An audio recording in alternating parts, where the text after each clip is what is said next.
Hey everybody, Andrew Stanley here. We are out and about for the You'll Be Glad You Did series. We're giving out free advice, and also I'm hoping to get some free advice. So, really hoping that we'll be glad we did this.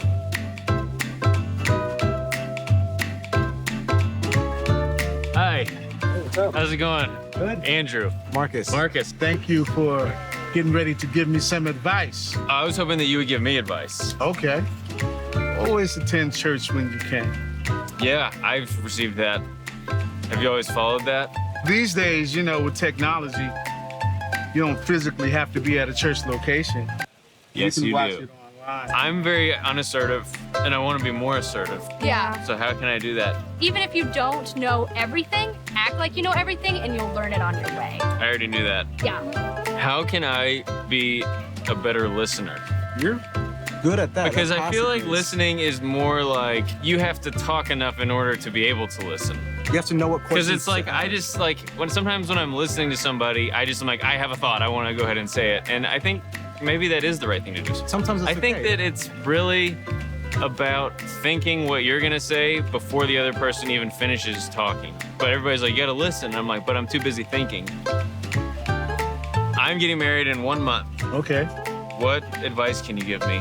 Take your time deciding on if and when you want children. I love that advice. My fiance will hate that advice. Also, do a background check on him. I had not thought of that, but it seems like that could solve some huge problems down the road. What colleges do you think are the best? I was at a homeschool convention. I don't really want to get into why, and they were advertising virtual from home college. So you kind of go your whole life. You get born and go to your house, your baby, and you do homeschool, right? And then it's like, oh no, homeschool's over, got to go to college into the real world. Not so fast. Virtual reality college. You do that from home, then you get a job where you work from home, and then you die at home, and you just never have to leave home. You have a card. What's your name? We coming to see you. Andrew Stanley. He's not Andy Stanley. That's You not. got some ID? I know what he looks like. No, I'm Andrew Stanley. Oh, Andrew. But that's the same I'm thing. always getting confused for that guy. What about money? It's important to have money. It's I agree. important to save. It's important to use. So budget. You have to budget. You budgeted and you'll be glad you did. Yeah, because there's going to be rainy days, unfortunately. Unfortunately. I know. Yeah. I know. Sometimes I look at my account and I'm like, oh, it's been a bunch of rainy days lately. I guess I gotta start doing some more gigs for my dad. You may have to budget a little bit more. So a couple of things about me that maybe you can relate to. I don't like to be told what to do. When things are my ideas, I don't mind doing them. But when I'm told that I need to do them, for some reason, I push back. I know that's immature, and you would think by now you would outgrow that, or I would outgrow that, but I haven't. And I don't like to be told I have to do something. Again, if it's my idea, but the moment somebody says, you have to do something, or we have to do this, or Sandra's like, you know, tomorrow night we have to. As soon as I hear we have to, I push back. The other thing is I tend to think that my way is a better way of doing things, even when it's something I've never done before, which is very problematic. So all that to say, it means that I'm human. Any other humans in the room? Do we have any other humans in the room that just still haven't outgrown, being told what to do? You think after about 16, it's like, oh yeah, I should just say yes and go along. The other thing, maybe you can relate to this, is I don't like to read instructions, which means I have to redo things oftentimes, if they can even be redone after I have done them wrong, because I wouldn't read the instructions. It's why I can't cook. Sandra says all the time, look, anybody who can read instructions can cook. And I'm like, I know, but I just can't follow instructions very well, and it's why I can't cook. And then, last thing, maybe you can relate to this, and this is your season of life. We've been married 34 years, but when we got engaged, somebody started talking about premarital counseling, and it wasn't such a big deal way back then. And I remember thinking, and back then it was all guys, it's like, so we're gonna go sit and some guy that I don't even know is gonna tell me how to run our relationship? I don't think so. And besides that, marriage, how hard can this be, right? But we did do premarital counseling, and I'm so glad we did. And Sandra is so glad that we did.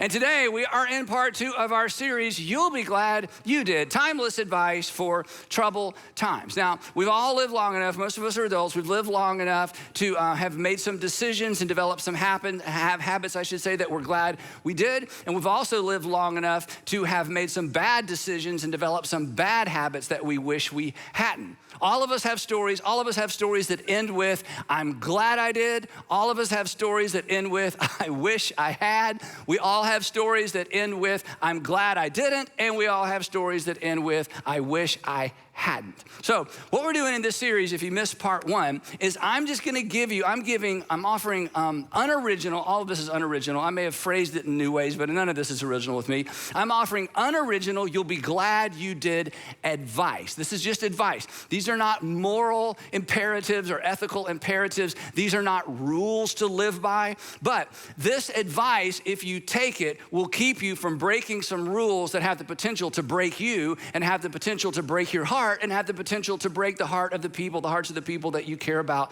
the most. Now, this advice, we said this last time, is like the advice you give. All of you have given somebody advice along the way, whether they've taken it or not. We love to give advice.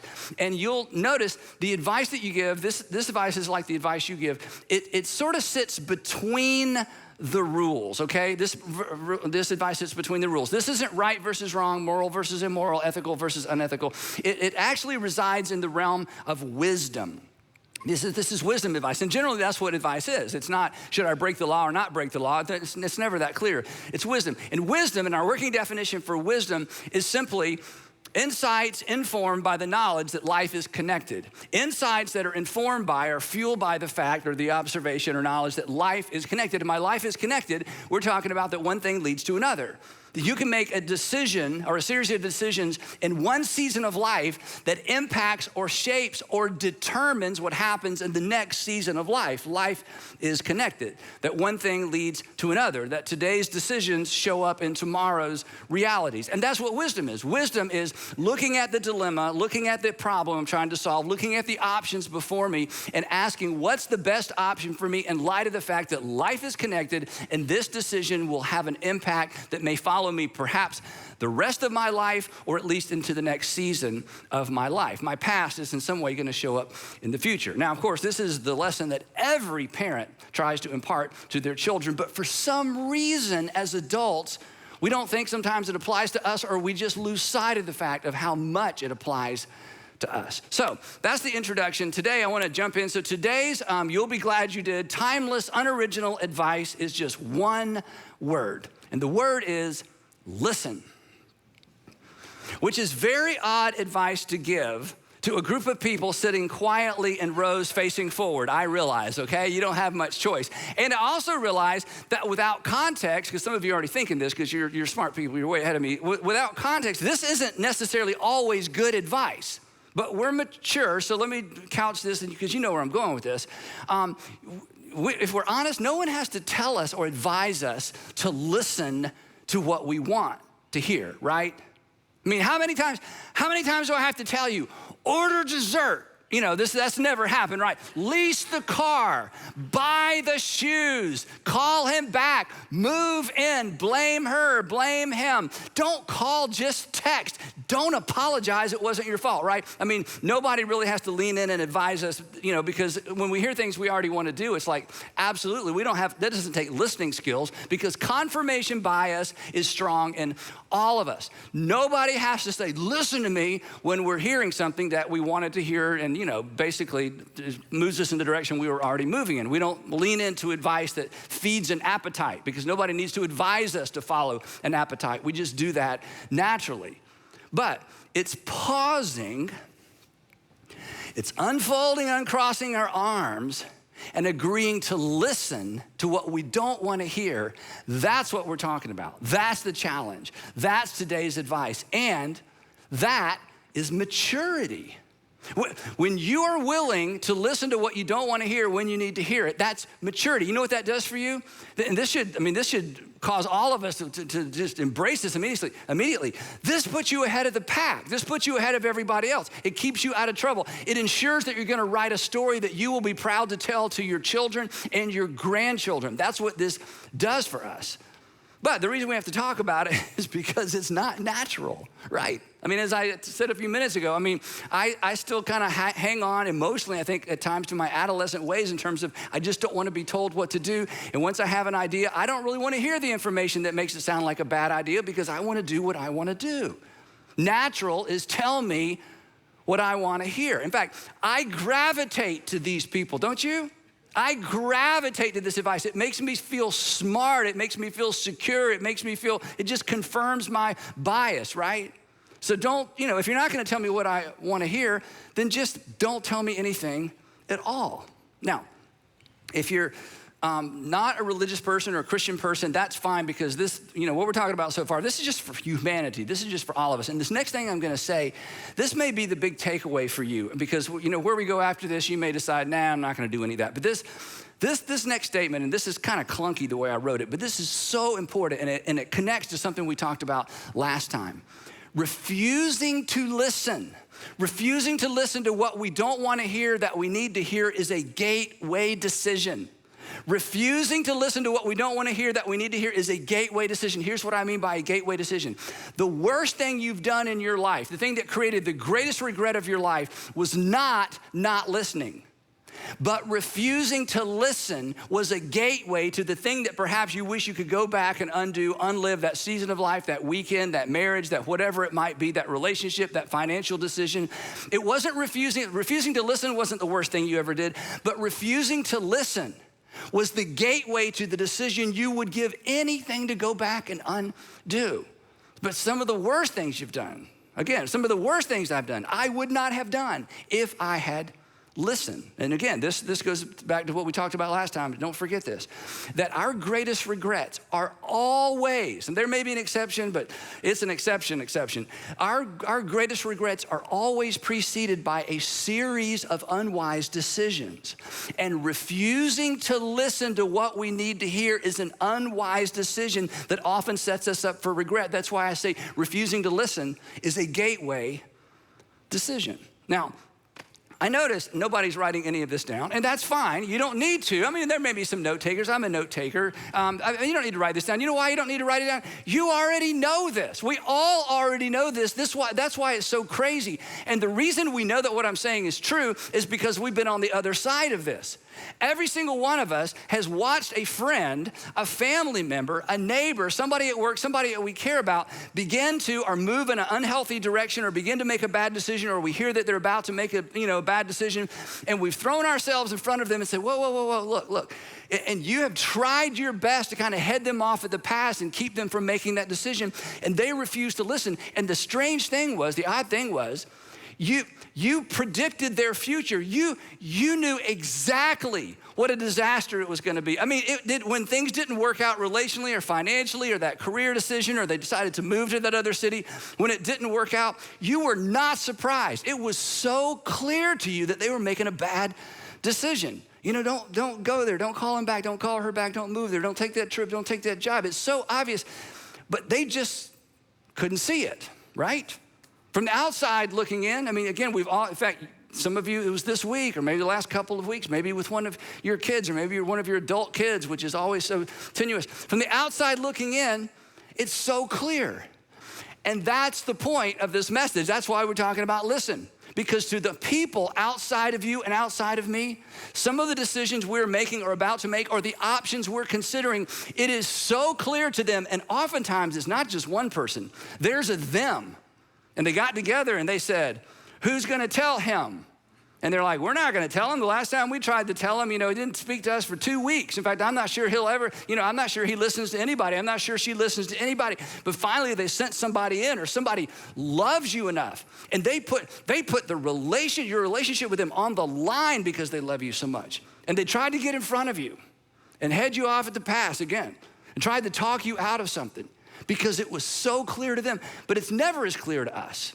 Because when we are in decision-making mode, when we're looking at options, especially as it relates to relationships and money are not emotionally neutral topics. Did you know that? Yes, they are not emotionally neutral topics. And once our appetites get involved in the decision-making process, it is almost game over because we just hyper-focus. There's all kinds of things that happen psychologically when there's something that we want. And we can't see clearly in our own decision-making process. We can't see clearly in our own lives, but usually there's somebody who can.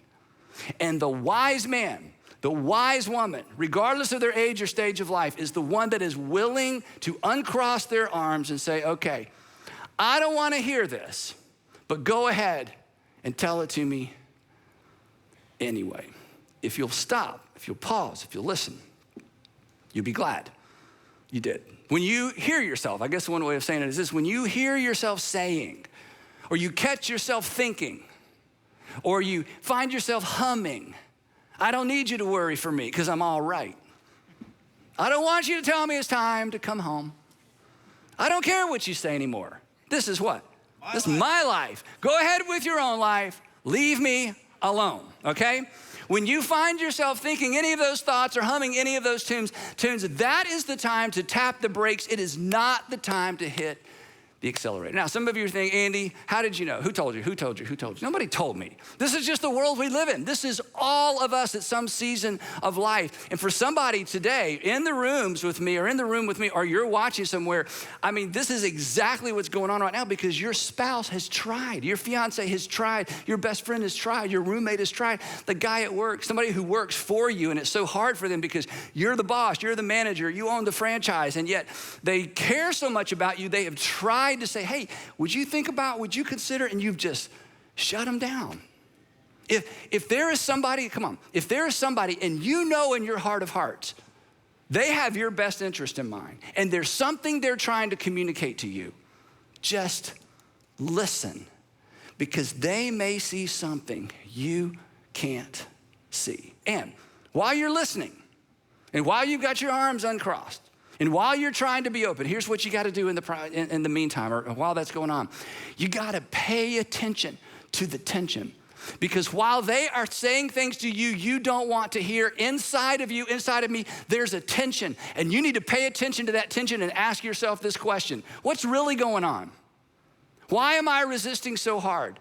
Why am I so angry? Why does this stir me up? This is a person that loves me. This is a person that cares about me. Here's somebody who's taken a relational risk to confront me or to tell me what I don't want to hear. What is going on inside of me? What's really going on inside of me? Because oftentimes it's an us thing. It's not a them thing. So listen. When King David, he was the second king of Israel, ancient Israel. When King David died, his son took the throne. You probably know this sequence of events if you grew up in church or around church or just ancient history. His son's name was Solomon. And when Solomon became the king, he was a whopping 20 years old. Prefrontal lobe development, and he is the king. Don't think too much about that, right? But fortunately for Solomon, he was smart enough to know and wise enough to know that he did not have what it took to be a king at 20. He was wise enough to recognize, and here's the key, and humble enough to admit he didn't know what he was doing, that he needed help.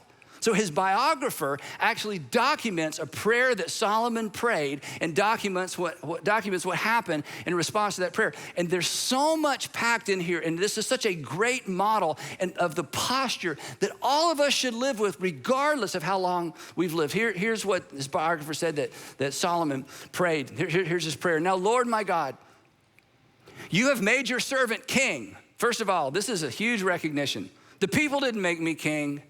You made me king. I'm king because you are the sovereign God who controls the destinies of all people.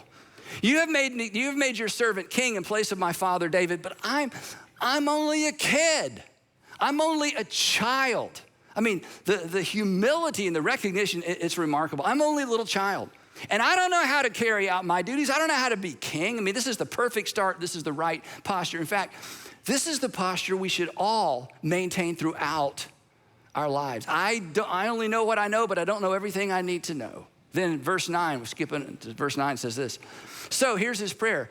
So Lord, give your servant a discerning heart. You know what discerning heart is? Discerning is, here's all the information, here's everything going on, and I've got to navigate all this so at the end of the day, I've made the right decision and end up where I need to be. Give me a discerning heart, that there's no real map. I've never lived in this season before. I've never navigated what I've navigated before. I've never raised a child before. I've never been married before. This is my first career. This is my second opportunity with this industry. This is a new city. This is a new school. Give me a discerning heart to govern your people and to distinguish between right and wrong. For who is able to govern this great people of yours? And the result, the text says that God gave Solomon wisdom and very great insight and a breadth of understanding as measureless as the sand on the seashore. Now, just want to make one comment about this. This is so important. We all know that water follows the path of least resistance. Wisdom does as well. Water follows the path of least resistance. Wisdom does as well. And the least resistance when it comes to wisdom is humility. The recognition that I don't know everything I need to know, that I don't necessarily have it all together, that this is a new season for me. Humility equals receptivity. Pride always equals resistance. I don't need to hear that. I know that. Yeah, I've heard that before. Thank you, but you've never walked in my shoes. Thank you, but no thank you. And the outcome of Solomon's decision, his prayer, and God's answering his prayer is that his fame spread to all the surrounding nations. If you read his story, men and women, kings and queens traveled to sit at Solomon's feet and to sit and listen to his wisdom and ask him questions. Now, I grew up on this story, and one of the things that years and years and years ago that I thought was so fascinating, it's what got me interested in this topic, so fascinating and honestly a little bit surprising, is that the man, Solomon, the man who needed advice least of all. Here's the guy, he doesn't need anybody's advice because he's the wisest man on the planet, according to his biographer and the people that were around him. He's the wisest man in the kingdom. He doesn't need anybody telling him what to do. He doesn't need anybody's advice. But he wrote more about seeking advice and the consequences of resisting advice than any other ancient writer or philosopher, and more than any other author of any of our scripture. Because in his extraordinary wisdom, he understood the value of wise outside counsel. Here's just a few statements that you find scattered throughout his Proverbs. Instruct the wise, and they will be wiser still. In other words, nobody's ever old enough and wise enough to not need outside counsel or not need outside input. That the wise person, this is important, the wise person is always a learner. They're never the expert to the point where they don't need any more expertise or any more outside counsel. The wise person is always in learning mode. They resist the temptation and the tendency to do this. They resist the temptation to say, hey, I'm gonna wall people out because I think I know everything I need to know. He says this, a wise person will hear and increase in learning, and a person of understanding, this is so powerful, will acquire or will seek wise counsel. A wise person seeks out or acquires input from the outside. They don't wait to be told, and they don't have to be sold. They don't wait to be told, they don't have to be sold. They actually seek it out. They actually invite it in. They ask for it. They don't wait for people to say, hey, I need to talk to you about something. It's real important. It's gonna be a little bit awkward. You might get mad at me. They're like, no. I just bring it on. Now, here's an observation as it relates to input from the outside, okay?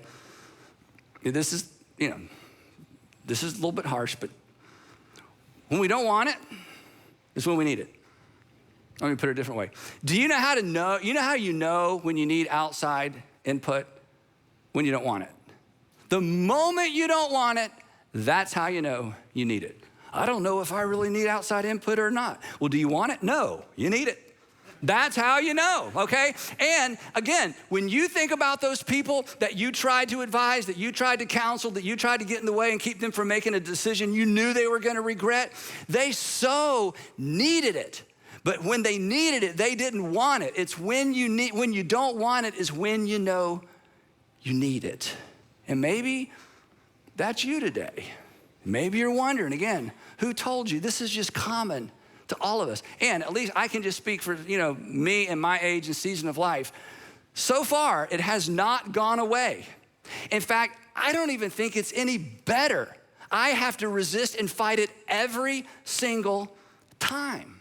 Solomon continues. He says, this is harsh. The way of a fool is right in his own eyes.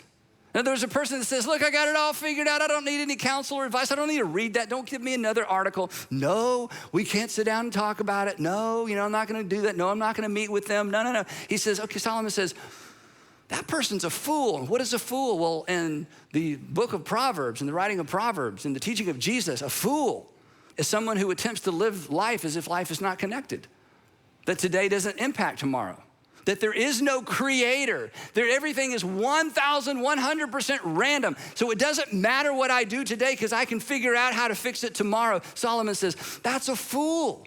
Only a fool lives as if life isn't connected, that this season isn't going to impact and shape and maybe determine the next. Did I mention? Well, let me read the rest of it. The way of a fool is right in his own eyes, but a person who listens to advice is wise.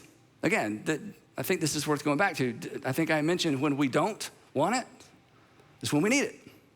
When we don't want it, it's when we need it. So let me just ask one more time before we move on.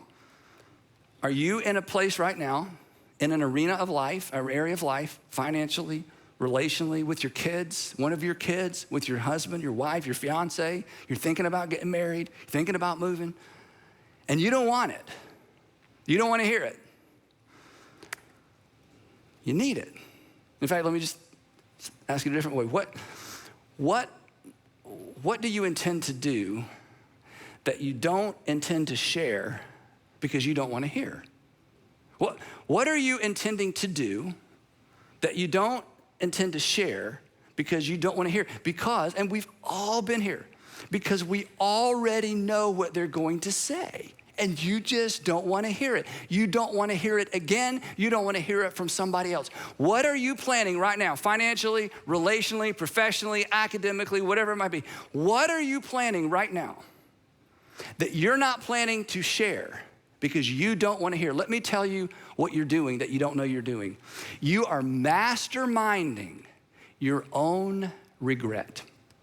You are planning a party you are not going to want to attend. You are planning. It's not accidental. When you get there, you can't say, I don't know how this happened. I can't believe this happened to me. How did I get here? No. You are planning it. You are planning it. Step number 1, I have a bad idea. Step number 2, I'm not going to share it with anybody. Step number 3, because I don't want to hear it, I'm going to do what I want to do. And then you're going to have a regret. And let me say one more thing about this. I know I'm really pushing.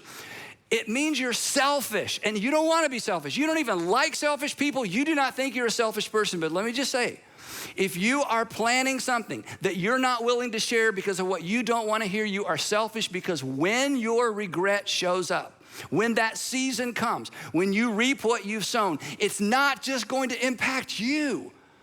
It's going to impact the people that depend on you. It's going to impact the people who love you. It's going to impact the people that when things aren't going well for you, they have a hard time sleeping at night because they love you. And to not factor that in and to not consider that, it means you're selfish. It means we're self-centered. It means, going back to what Solomon said, this is the big picture. It means we're trying to live our life as if life is not connected. Not only does today impact tomorrow, your decisions impact the people around you and the people who love you and most and care for you most, because not only is life connected, you're connected. So what are you intending to do that you don't intend to share because you don't want to hear? You are masterminding your own regret. Moving on. Plans fail. You've heard this one before, I bet. Plans, in fact, you may not have known this was in the Old Testament. Plans fail for lack of counsel, but with many advisors, they succeed. Do you want your plans to succeed? Do you want your marriage to succeed? Do you want your relationship with your children to succeed? Your relationship with your grandchildren? You want this new job to work? You want this second marriage to be the one? You want to get this right? Plans fail for lack of input, but they succeed with a multitude of counselors. Here's another one. Listen to advice. Again, this is a hard one. Listen to advice and accept discipline. Do you know what discipline means in this context? It means correction. It means, hey, I'm gonna tell you what I'm thinking about doing. I just want you to let me have it. Don't hold back. Well, I think that's a terrible idea. That's what I need to hear. I mean, I don't like it. It doesn't make me feel good. It makes me feel kind of stupid, but hey, I wanna hear it. Correction, pushback, feedback. But look at the promise. Listen to advice and accept discipline. And at the end, because see, life is connected. One thing leads to another. You don't live in isolation relationally. And as time goes on, all the dots get connected.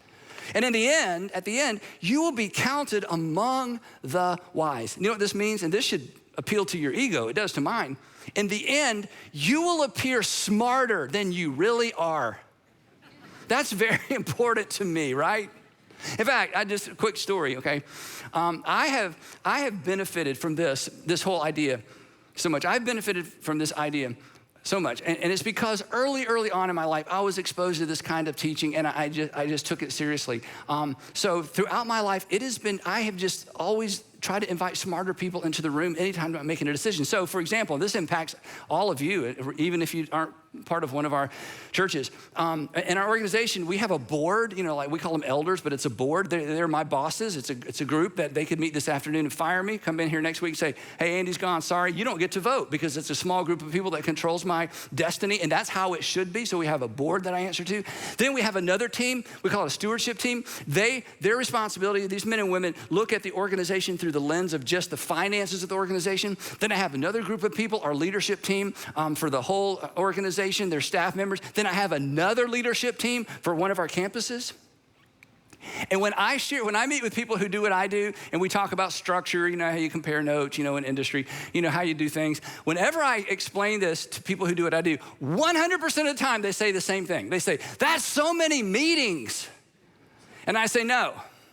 That is so many wise men and women who have access to me to ensure that we guard and guide this organization responsibly. That's what that is. They make me look way smarter than I actually am. I am the hood ornament that gets all the credit. Catch a few bugs as well, but I am the hood ornament that gets so much credit for decisions that I made with a group of people who are way smarter than me. And over through the years, they have talked me out of some really dumb decisions.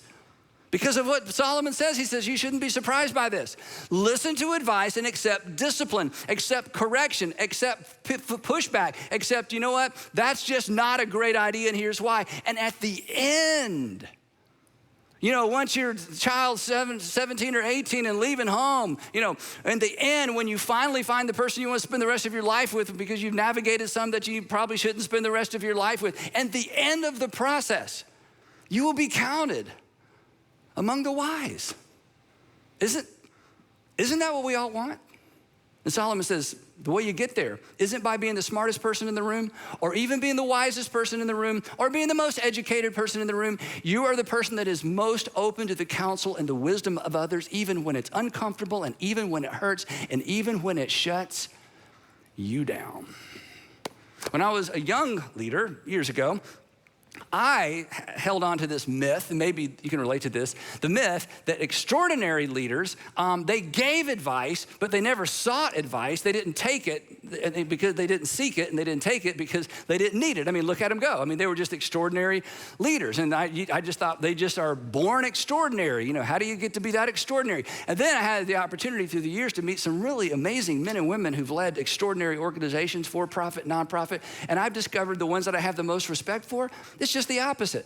In fact, I've had conversations with people who are way more accomplished than me, and they kept asking me questions. I had a hard time getting my question in. They continued to learn. They were wide open. They didn't feel like they had the corner on the market in their industry or on any market. They were so curious, and they listened because they knew what some leaders never understand, that leaders who refuse to listen are eventually surrounded by people who have nothing helpful to say. Leaders who won't listen push the smart, talented, mature people away. And what's true in your organization or in organizational life is true in our personal lives as well. People who refuse to listen are eventually surrounded with people who have nothing helpful to say, or those people decide I'm not going to say anything because I tried. Here's something you thought about people you know. Here's something you've said perhaps about people you know. Don't waste your time. Don't waste your time. She can't hear you. He can't, you can talk to him if you want, but he can't hear you. He won't hear you. I tried. They don't listen. You know, you're wasting your time. And if that is true of you, you don't know it. Because nobody's gonna tell you, or they'll try to tell you, but you'll just write them off. So, listen. What does it hurt? Well, it hurts your feelings, right? And it hurts your ego, and it hurts your pride. Me too. But so what? Because at the end of the day, it's the wise who succeed because they're discerning and they navigate life and they navigate parenting and they navigate marriage and they navigate money and they navigate business better because they understand life is connected and they are connected. So to wrap up, I want to give you 4 quick statements regarding what to listen to, how to listen, and who to listen to. 4 statements. There's so much more to say on this. Obviously, there's volumes of things have been written on this topic. So I'm not trying to be exhaustive, obviously, but here are 4 things, and maybe I love these 4 things because they helped me. So number one, avoid the genetic fallacy, which sounds strange. Here's what the genetic fallacy is. Some of you know. The genetic fallacy is discounting information based on the source of the information rather than the merit of the information. It's discounting information or advice based on the source rather than the merit. Now, all of us struggle with this. You see somebody and she wants to give you advice and you're like, look at her family. I mean, what's she gonna tell me how to raise my kids? I mean, have you seen her kids? They're a mess, right? We do this. That's the genetic fallacy. In other words, anything she tells me, nothing she says to me could possibly be true or helpful. Look at her, look at the source. That is a mistake. The truth is, and this is kind of extreme, but just, so you'll remember it, bad people can give good advice. Bad people are capable of good advice.